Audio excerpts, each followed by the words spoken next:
And welcome to another Issues and Answers with yours truly, Honorable Valencia Stovall. And our topic today is what is really going on. We're going to be talking about the after effects of SB 202, and everybody knows what SB 202. If you don't, I don't know where you've been hiding. And we're also going to talk about community resources. So you are listening to the new WCEG Network, WCEGTalkRadio.com, or you can watch us live on Smart TV, YouTube, WCEG Network. We are the worldwide community empowerment group where we speak life into the community. Like us on Facebook, follow us on Twitter, Instagram at WCEG_talk_radio and at WCEG Network. And I must give this disclaimer. The topics and opinions that you're going to hear of myself and the show as the show host and our guests today are not of WCEG Network. They are our own opinions. And so thank you for your continued support to us with Issues and Answers. You know, every time I'm on this show, I always take a moment to remember those who are no longer with us, here with us, and also to send prayers to their families.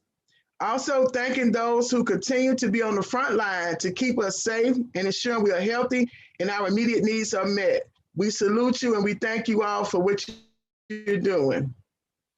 So without further ado, let's jump into the discussion for today.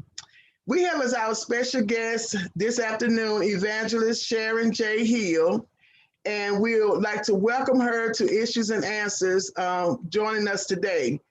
And audience, please feel free to post your comments or your questions in the comment section, and if time permits, we'll definitely get to those questions. So welcome, Evangelist Hill. If it's okay, I want to call you Sharon, if that's okay. If not, I'll definitely go back to your title. Go ahead and unmute yourself. Mute now. Okay.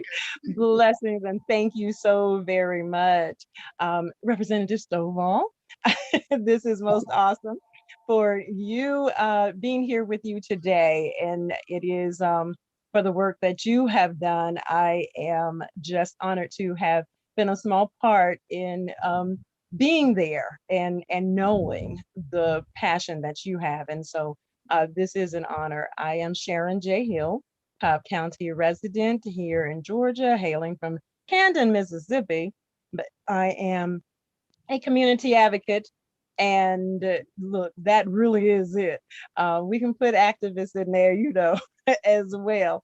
Have marched with our stalwart veteran civil rights leaders as well. And of course, through the halls of the Georgia General Assembly of the state capitol. So as well as county and the city council, making sure that I walk whatever my talk is on civic engagement. Good, good. And so thank you so very much for accepting our invitation. And, you know, for those of y'all who might not know, I met Sharon probably when I first became elected some years ago. And it was through Ms. Rosalind Sconius. And she had told me, she said, it's this lady you have to meet. I worked with her up in Cobb County. And I was like, okay, because, you know, I call Rosalind the guru when it comes to housing. And housing and homelessness in our youth. And so I appreciate her being able to introduce us. And we've been able to communicate and talk over the years. So our topic today is what's going on.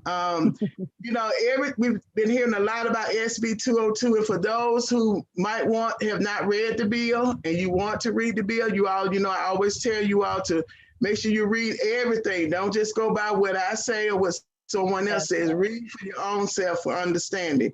So you can go to legis.ga.gov. That's legis.ga.gov. And on that page, you will click on advanced search, and then you will put in SB 202, and it'll bring that bill up, and you just click on current version, and you can have at it. It's not 8 pages long, so you can read it. And just so you all know, as a little background about the bill, The first 7 pages kind of gives an explanation about what the purpose of the bill, why was it introduced. So that just whatever that reasoning was for the authors and those who supported that bill, that's the explanation.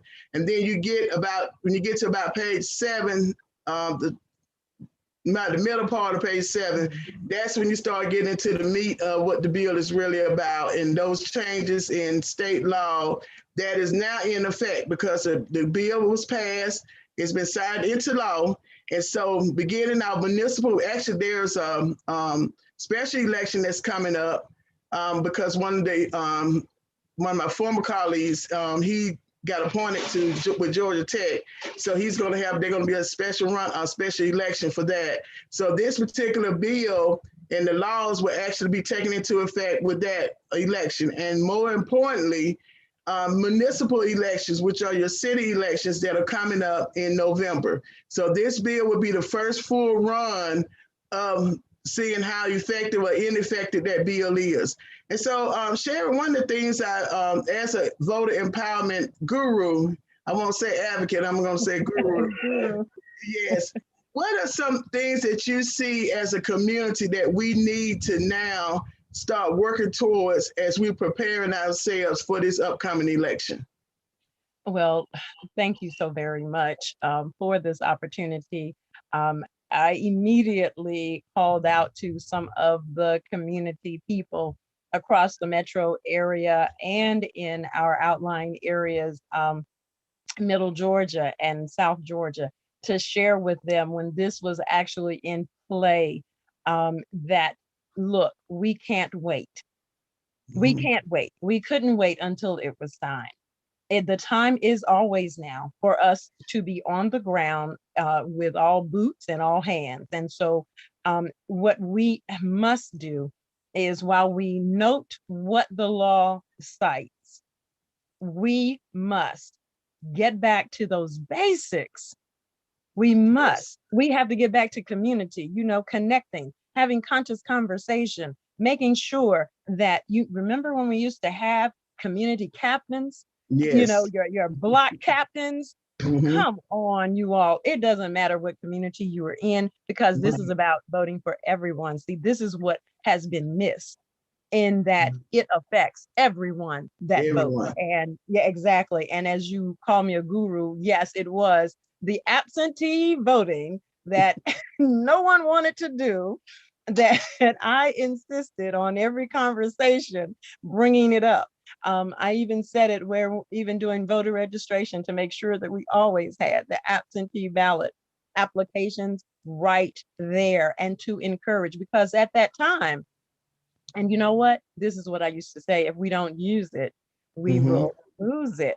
And then get this, we used it to the max and we still lost it. So you see, it's so important for engagement all the time.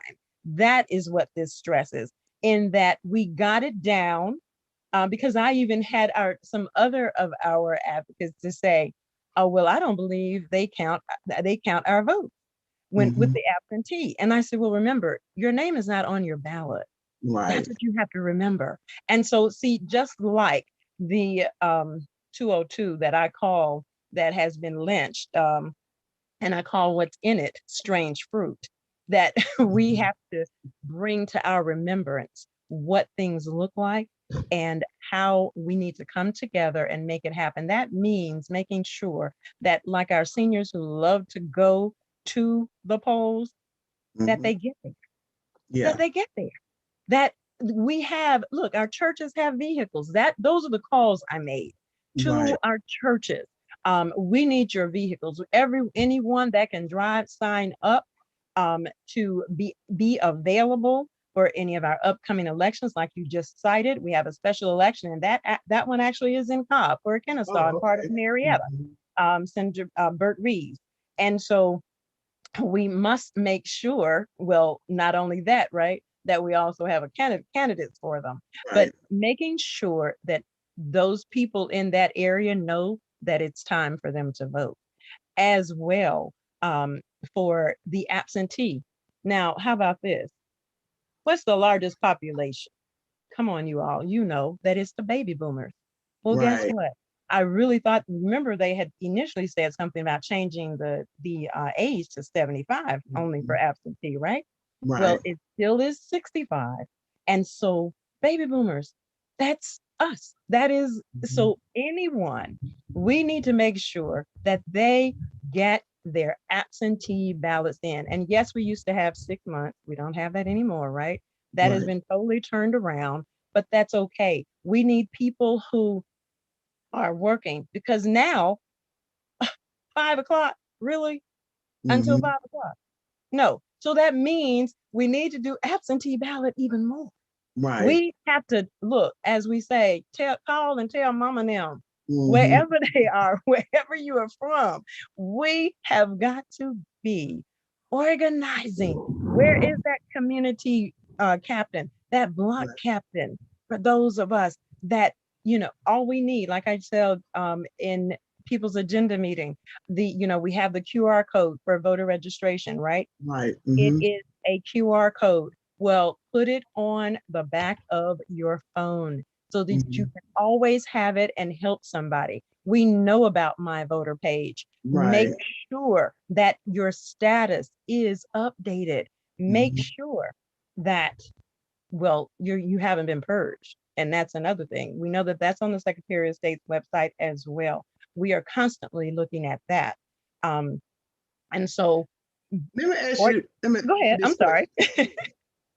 So with the absentee ballots, I know that one of the changes from reading through the bill is that now they would have to record their driver's license number or state ID. And if they don't have either one of those, then they have to send in a photocopy of whatever the ID that they're going to utilize to verify who they are. So would this mean that there'll be probably new applications created, because the old ones did not have that, if I remember correctly, didn't have a slot on there for the driver's license number. Okay. And yes, they did have a slot for the ID Okay. number as well as your social security. Okay. And also, though, see, what we have to do, though, is shift it. We remember on the Secretary of State's website, that is what you used. What is your ID number? Mm-hmm.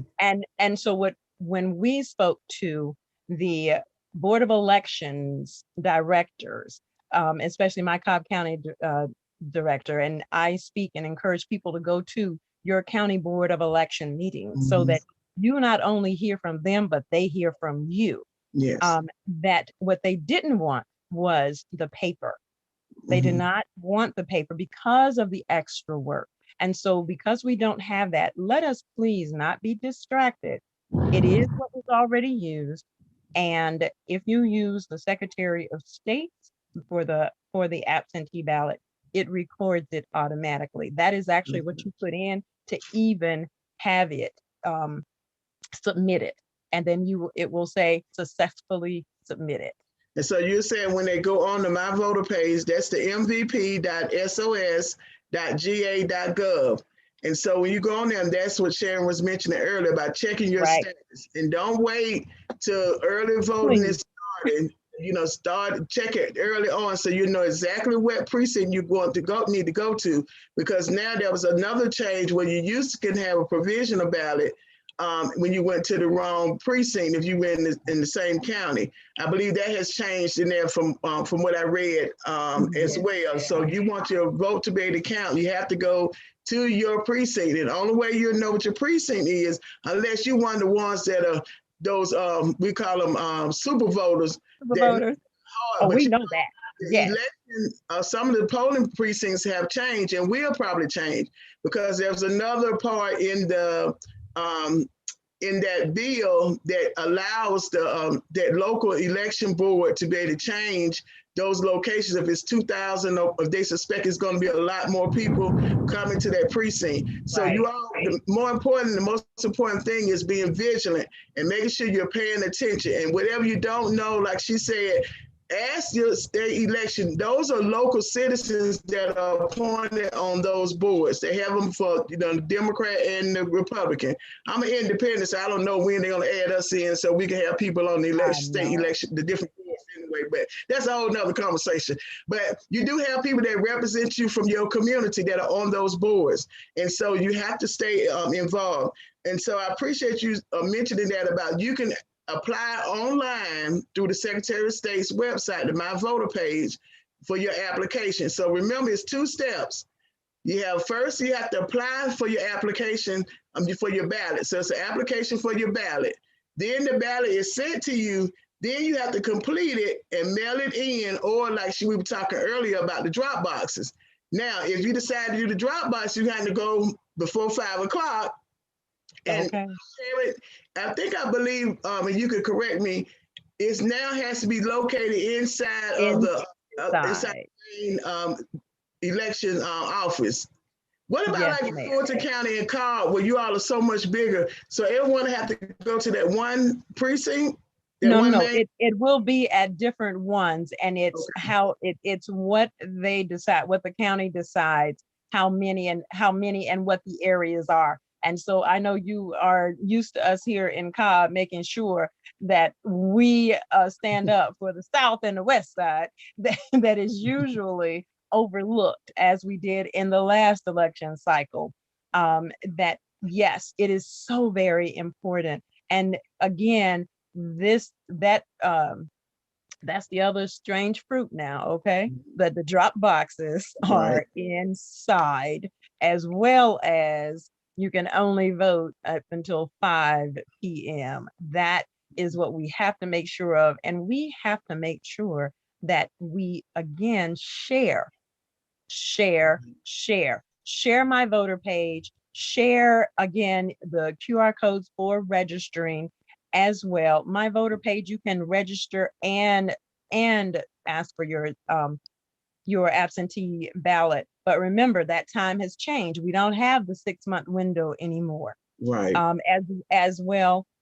And so, but do remember that it is 65 that you can vote absentee still. And so that is going to help us with the and again, I say it again, the baby boomers, of which there are more of. And so, hey, get on and get it done, because you remember, still, no matter what it looked like, we still had 900,000 Black registered voters that did not vote. That if we have to know our own numbers. That's right. As well as others who did not vote. And so we see what we're up against. And that's why everyone who is eligible must vote. I mean, it is, as our civil rights veterans, our stalwarts, our icons, our now ancestors would say, that Dr. Laurie would say, voting is your sacred right and moral obligation. The late Dr. Amelia Boynton Robinson said that voting is your ticket to first-class citizenship. Let's all be first-class citizens. That's what we need to do. And as we are with our Transformative Justice Coalition, the voter Ks that are coming up this weekend across the state, across the country, with Helen Butler, the People's Agenda, get vote ready. Get vote ready. Just like right now, as you just said, thank you for that. We have just come down an election in June. That is for Kennesaw, it is Kennesaw and parts of Marietta. So you have to go to your My Voter page to know exactly if you are voting and where to go. Because one of the things also was about the change. They are supposed to make it available regarding the precinct changes. And that is something that we have held for our Board of Elections. You know, get this, they put it in the paper, they put it on a paper. Okay.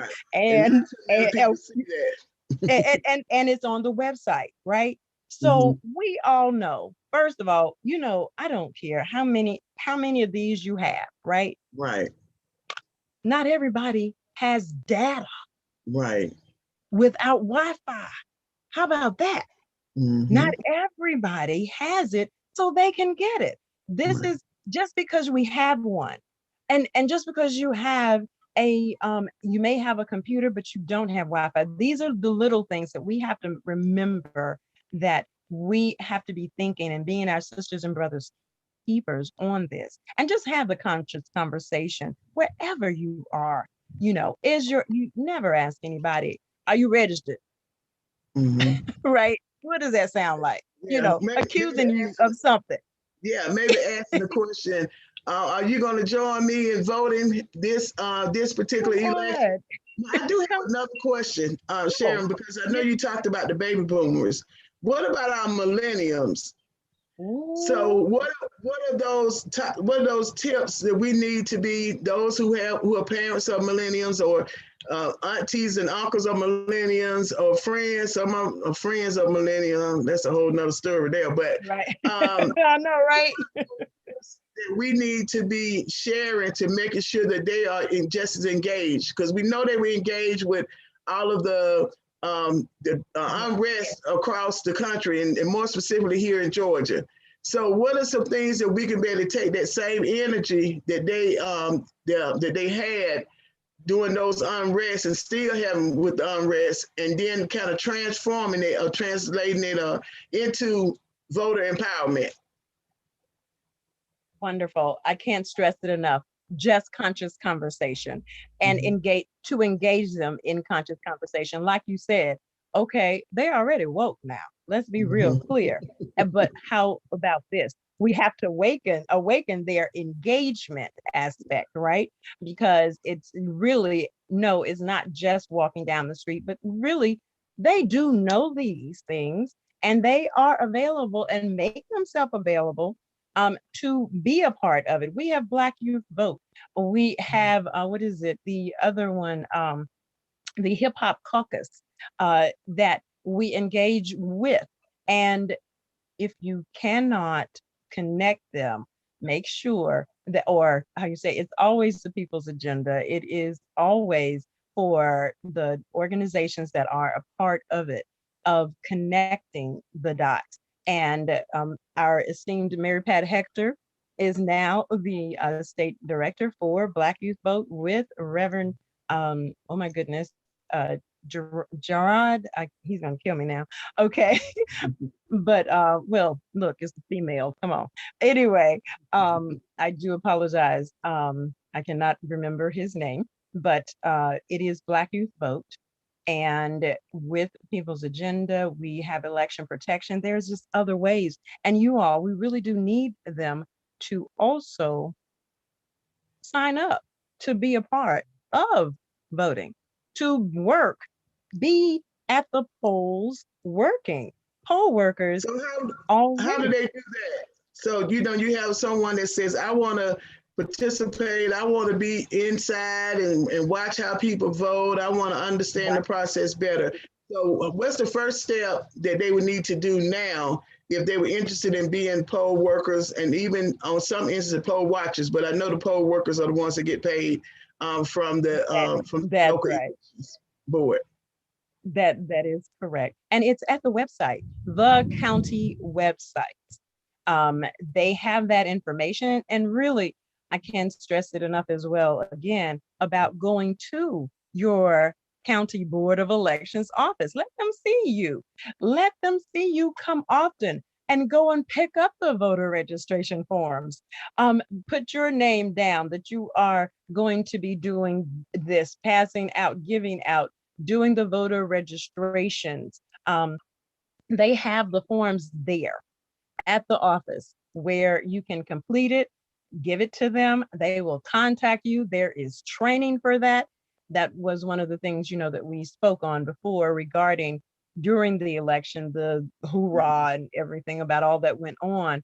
And it's about having, look, if we only are going to be till 5 p.m., we need all the people we can Right. get everywhere. That's what we have to combat. We can't be Mm-hmm. distracted by what was done. Let's be real Right. clear. We have to be the solution, and that is being on the ground and Yeah. a part So, of it. so for those who were still trying to get, okay, well, say you live in DeKalb County. Uh-huh. but we know there are going to be municipal elections. So remember, you all, usually two or three or several different election boards. So you have the county that handles all of the main elections, and sometimes the local will contract with the county. So I'll give you an example. I'm in Clayton County. So we have municipal elections, which are city elections. So anytime you hear municipal, that means city. So we have city elections coming up in November. So some cities host their own elections. So then you would contact them to be able to work as a poll worker, and they have to actually do the training. So they're not gonna just throw you at the polls and you don't know anything about how to check ID and all of that. And it's a good experience. And I think the minimum age is 16. So It is. is Google wherever you living at in your city. You will Google that city government website and look for elections. If you don't see it, sometimes, unfortunately, we have some cities that don't make that information readily available. It should be click, but sometimes it's about 5 or 6 clicks. And so what you have to do is call and talk to the clerk. It's usually the municipal clerk. It's usually over it, or maybe the probate judge maybe it depends on where you live at. So the reason we can't give you a direct answer on what county is because each local jurisdiction handles it a little bit different.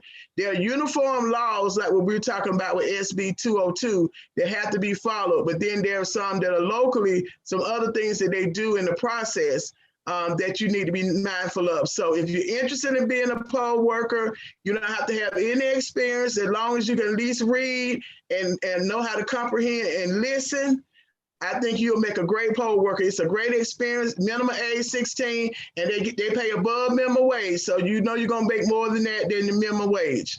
Right, but you do have to wait 30 days to get paid.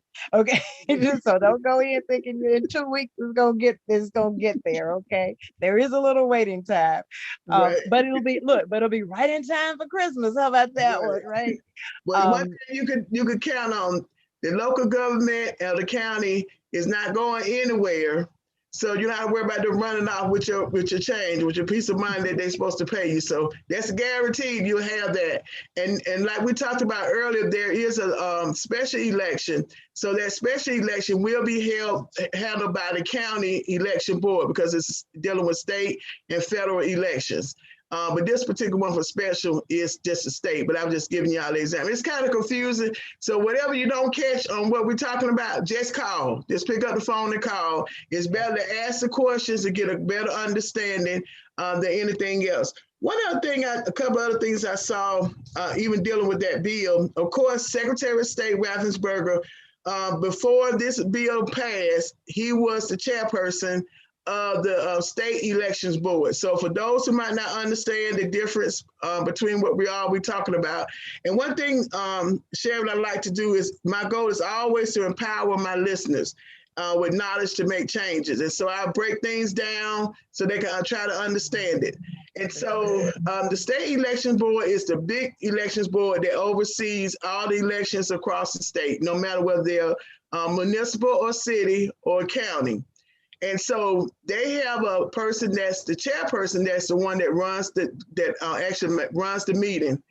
So this particular bill took away that position, which was an elected position by the people. So every 4 years, you elect the Secretary of State. So next year, we have a lot of statewide elections going on, and I won't get y'all confused about all of that now. We have plenty of time to talk about that.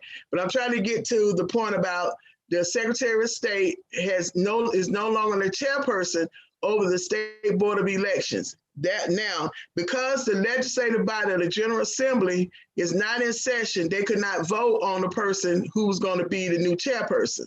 So because they're not in session, the bill says that the governor has the authority to appoint that person, and that person will serve until the General Assembly comes back in session in January. So right now, as of today, I haven't heard of who that new appointment is going to be, because this actually just happened about him being removed. And you might say, well, what's the significance of him? So what? He's not going to be it.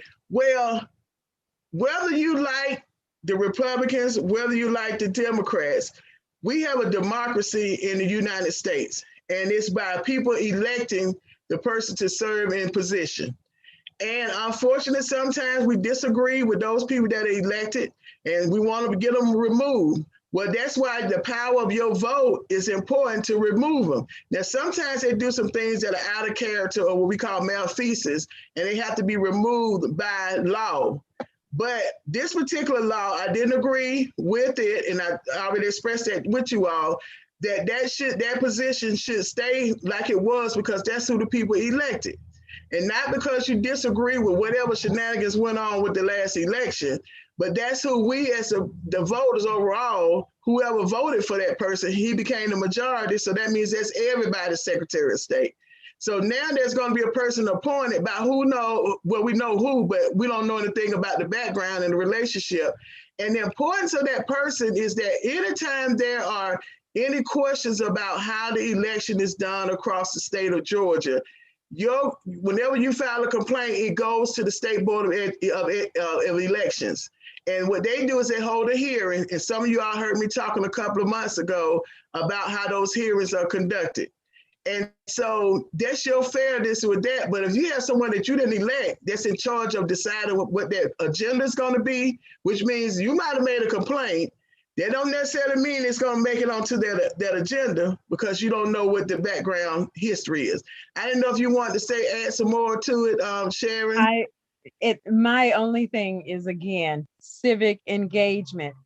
It is a very telling experience being at the State Board of Elections.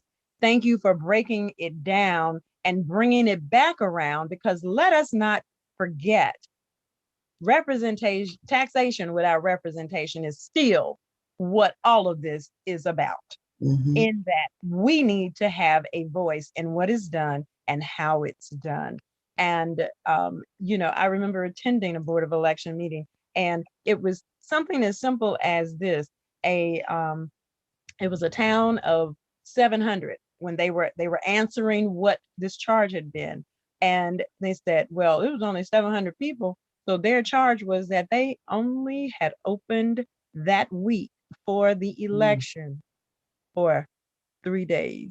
Wow. Or it may have been 2 days, actually, because the manager, like you said, it depending on what the city and how it's done, right? May not be by the county. It just may be whomever is over it. And so they decided that because it was only 700 people in the town, oh yeah, we only need to be open for 2 days. They were there. That was their testimony with their county manager. Okay. And so the things that go on, and then the fact that that cases last forever. You know how long it took 8 years for equipment 10+2. And that was the absentee voting case down in Equipment, Georgia. And so Brooks County. And here we are 8 years later. The same thing, we had a case in Douglasville as well. Douglas County comes up, oh, well, it ends up being dismissed. And then another voter suppression the other year in Jefferson County, where I graduated high school from, was a potential, as it said, oh, voter suppression there. Well, I actually went with the SCLC and NAACP and spoke with the county and spoke with the location. And I knew the seniors. And as they gave their story, no, there was no voter suppression. But guess what? Just a few months ago, it was brought up and it was dismissed. So I'm saying that was 2 years ago. This is what happens. And that's why it's so important. So I thank you for really breaking it down, that we have to be diligent. We actually have to let them hear from us. Say you want what is supposed to be, who you elected, and then we still hold them accountable. Remember, that's the other part of voting, is being there to see you, to come when you were there.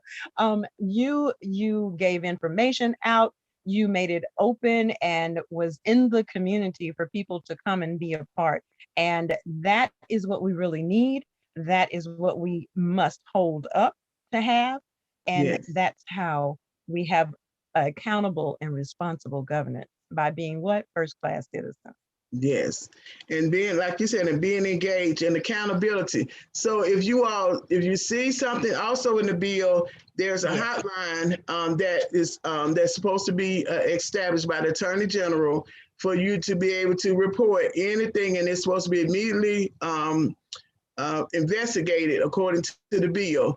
But we know this just because it's in there don't mean it's going to happen right away. But it's in the bill. So if you see something that's not right, definitely say something. You know, most of the times you might not think it's anything. It's best for you to say something about it than not say anything and you go back home and later on find out that could cause someone's election because someone was illegally too close to beyond that 150 mark, or they were intimidating the voters as they were coming in. One other thing I did want to mention, Sharon, a lot of times we don't like to talk about voter suppression among our own race.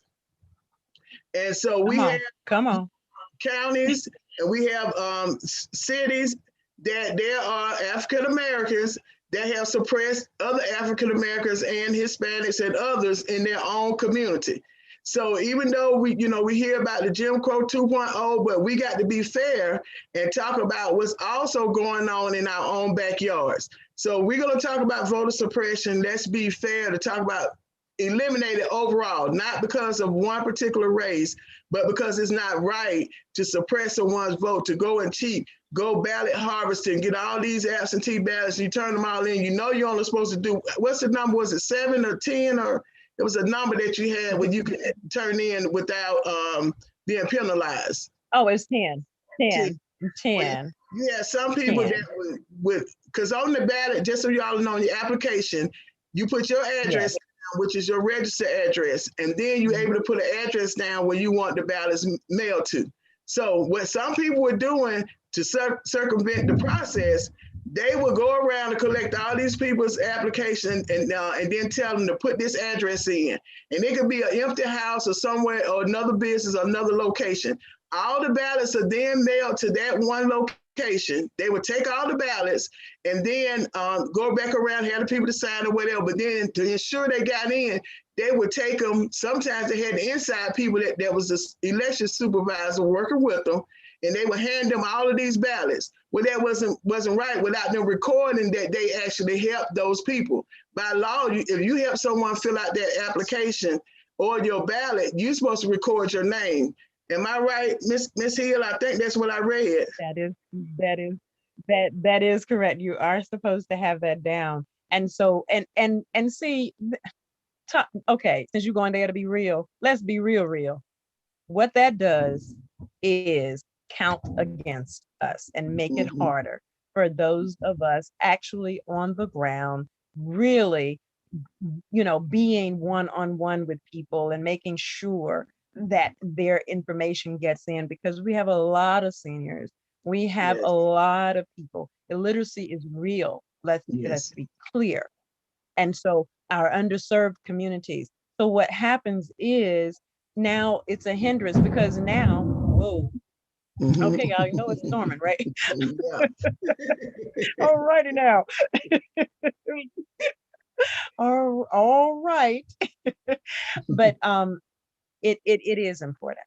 And remember that every action has a reaction. And what we have to do is be diligent about being on the right side. That's what we have to make sure of. And as you say, see something, say something, call somebody. Okay. So it is so important that we connect, we share always, and always checking to make sure. So yes, ma'am, please, if your organization or even your group, because remember, you don't really have to be a what is it called, the deputy registrar, right? We have motor voter. So see, some things are still in, and that's why we can't be distracted, okay? Because while again, Georgia has been lynched. Our voting has been lynched. What we have to do is, as we look at all of the strange fruit that is in it, let us understand what we really need to be doing. Now we have to be more cautious. We have to actually take better care. We have to make sure that people have the details and that you have it right in your hand all the time. And so it's very important to connect with our organizations to make sure that if you are going to be really any place where people are, you need to have some information with you. Okay. And again, like I said, we don't have to carry paper now, right? There's Right. the QR codes, there's the text, and remember also, even for the websites, you can get them. There's an app, right? So let us, when you mentioned about the millennials, see, that's what they're doing. And that is why we need them to make it plain to, so not just for connecting other millennials, but for connecting all, because we all need to come to, how you say, this new place that we have come to, and we address it all in these different ways. We can get it done. Yes. It is what we must do. So we're almost at the 4:43 mark. And so let's shift gears, and now before we end up closing out, let's talk a little bit about community resources. So we have everything happening with housing.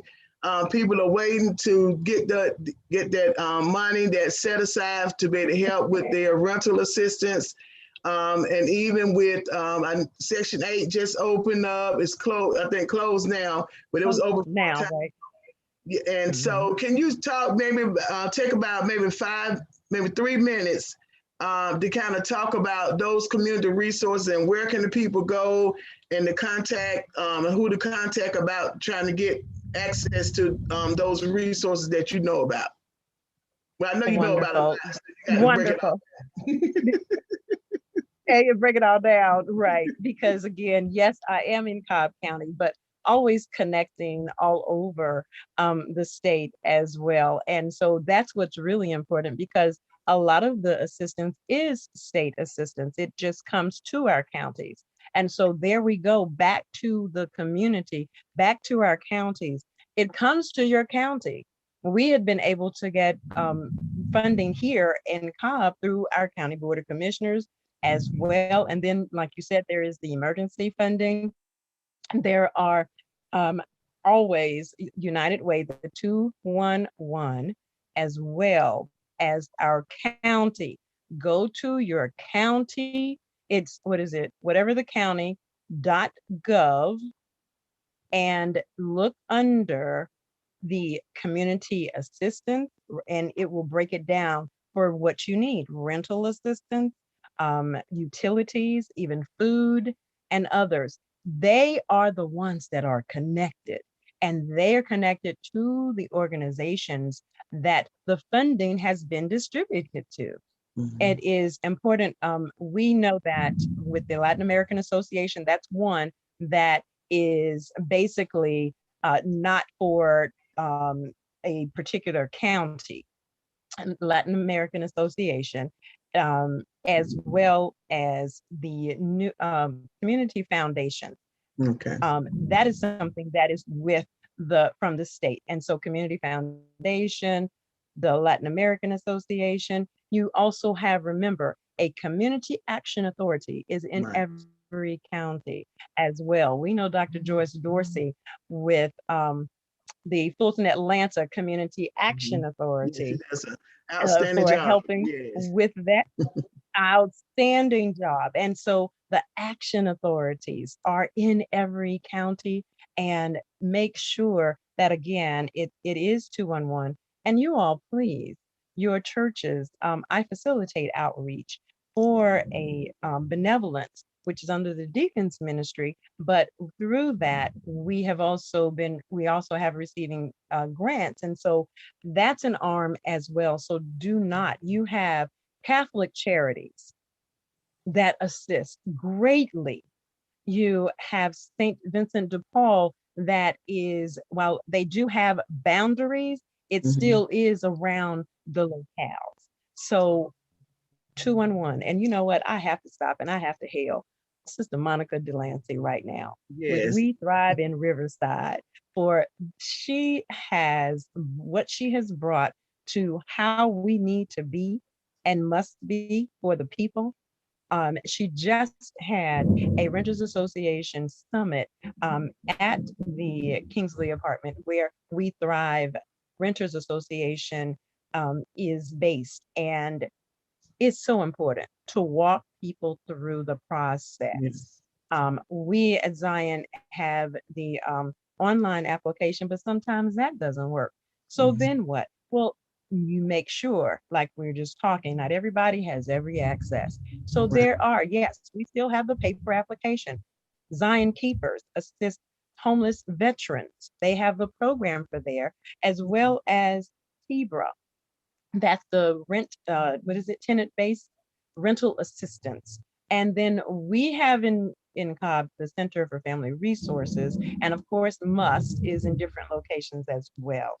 But please, please, please, your county, as as you were saying, Representative Stovall, look, go to the people and what, give them a call, let them know, make them do their work, their job. That's right. That's what they're there for. And you know, be in touch, let them know you, and let them know that you're doing the work, be there. And let them know the need. One of the things, because of what Sister Monica Delancey has done and what she was doing, she was having an event and I referred one of our clients to her that we couldn't help at that time. And just by that client going there, it happened to me, it was she had CNN at the location there at We Thrive. And they put, it was our client there that was featured. And guess what? Oprah saw it. She got a $50,000 grant. Now, mind you, yes, she was able to help quite a few, but you know that there is still need. Yes, and so it's so need. important. It is very, very important. So, and we've been showing up. This is the other thing. When we say engagement, we've been showing up, and Monica has been the resident. Remember, she helped with the tenant retaliation bill as well. Yes. Senator Sharon Cooper as well for that. But speaking up, and that is what we must do. So for all that is there, because sometimes the funds are not available, but then what? So you continue to stay in touch. You continue to call and show up and complete your documents. That's the biggest thing that we have, is having your documents, making sure that it's complete. And that's where Monica is making sure. Again, Zion Keepers, Zion Keepers, Inc.org, and they assisting with, again, homeless veterans. It's so important that we have the opportunity to assist. And we have so many places that actually serve food every day. And Zion Keepers is one of them. For lunch, they said it's outside, put it outside and people come by. We've had to adjust during this COVID time. And again, speaking out. And so making sure it's the numbers that matter. They don't believe that we need. They said people are spending money. And I had to tell one of our elected officials, I'm sorry, not these people. Right. These people, okay, are, and you need to know the numbers, because they're only dealing with the numbers that are being served.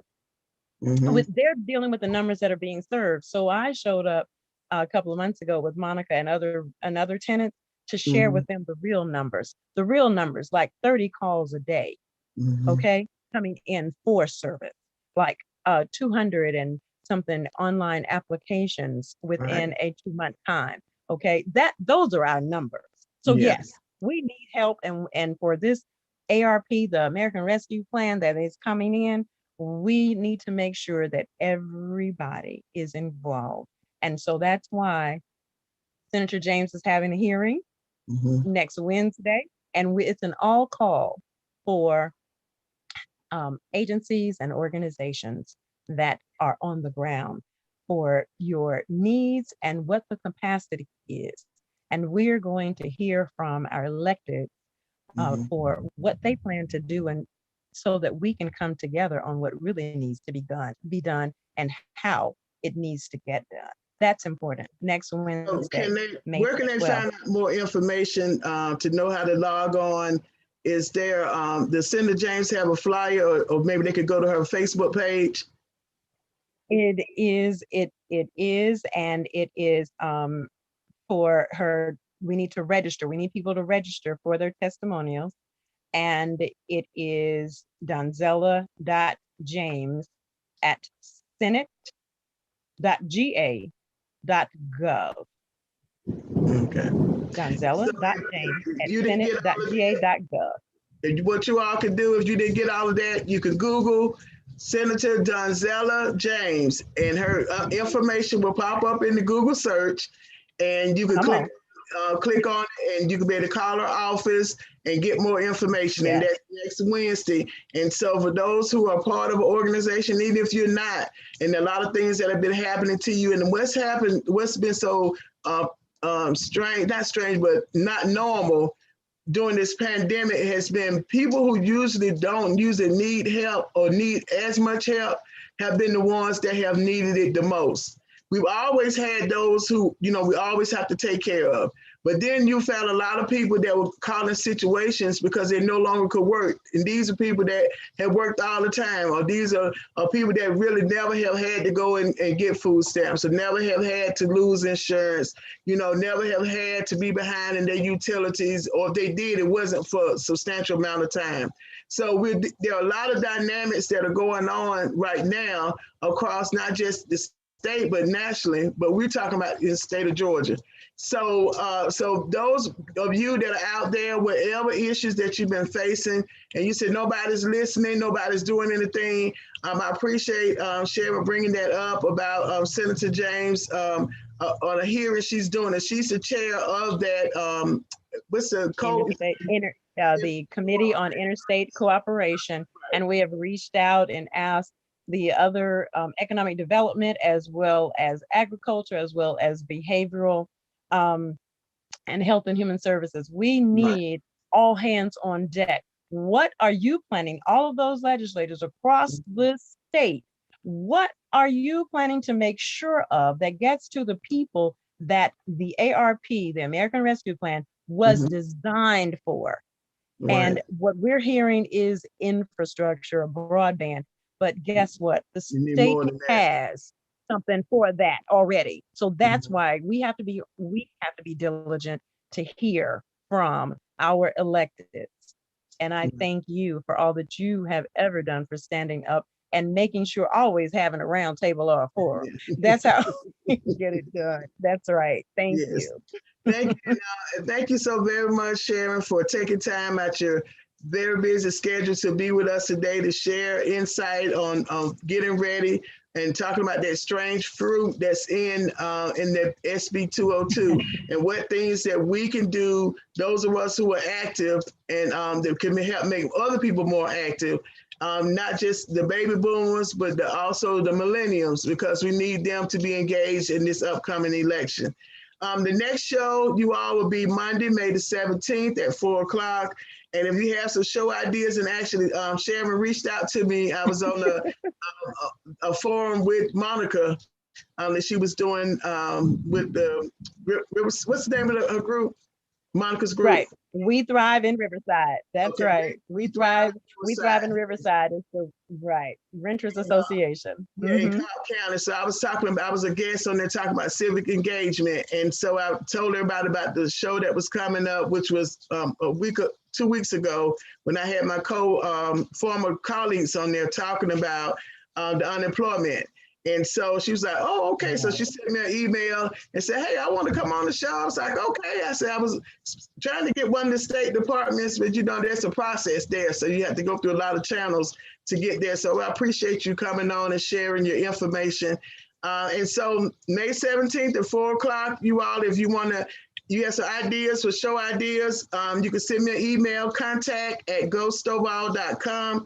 contact@gostovall.com. And if you are a youth or you know of a youth, a young adult who is unsure about their career future, Georgia Youth Career Center was created as a career counseling and training company to connect you or them to the career they are naturally talented in. We're continuing to promote Georgia Youth Career Center, which is my baby, what I created. And Georgia can't continue to be the #1 place to do business, and the workforce is not there to sustain it. I was watching CNN today and even listening to the talk radio, and one of the things they kept talking about is shortages in certain industries, and one was trucking. And you really don't realize by having a shortage in trucking, and some of them had to do with federal guidelines that they were doing, but they started talking about one restaurant ran out of chicken and somebody else ran out of some cheese, and they was like, we have a shortage with chicken and cheese. And they said, no, it's the delivery. So if you don't have someone to go pick it up and then deliver it to the restaurants, then we're going to be messed up in a lot of things. And then they talked about the gas shortage that's going to be coming up probably during the summer because because of the drivers shortage and because of some federal regulations that they were putting on the drivers for the length of time that they could drive. So I just brought that up because that's just one particular career that needs there's a need that need to be filled. But you want to be in a career that you're naturally talented in, because those are things that don't mind getting up, going to work about it. You don't even think about it being work because you like what you're doing. So that's what Georgia Youth Career Center specializes in. Visit my website or visit the website www.gayouthcareercenter.com. That's GA Youth, YOUTH, Career, CAREER, Center, CENTER.com. So reach out to us, connect to us, and see how we can help you or your young person or someone else that you know that needs to get on the right pathway of a career. And it's never too late to change a career, because as long as you're breathing, that means you have an opportunity and you have something that the Lord has set out for you to do. So as long as you're breathing, that means something you're supposed to be doing. Sometimes we just don't know what our purpose are, or we have to get a little mixed up in it. So thank you all again. We're right at 5 o'clock, about a minute too. Thank you. Enjoy the rest of your evening and stay safe out there with this tornado warning and these thunderstorms. We know it will pass over, and we're looking forward to another sunny day. See you all again on May the 17th. And you've been listening to Issues and Answers on WCEG Talk Radio. Thank you. Yeah.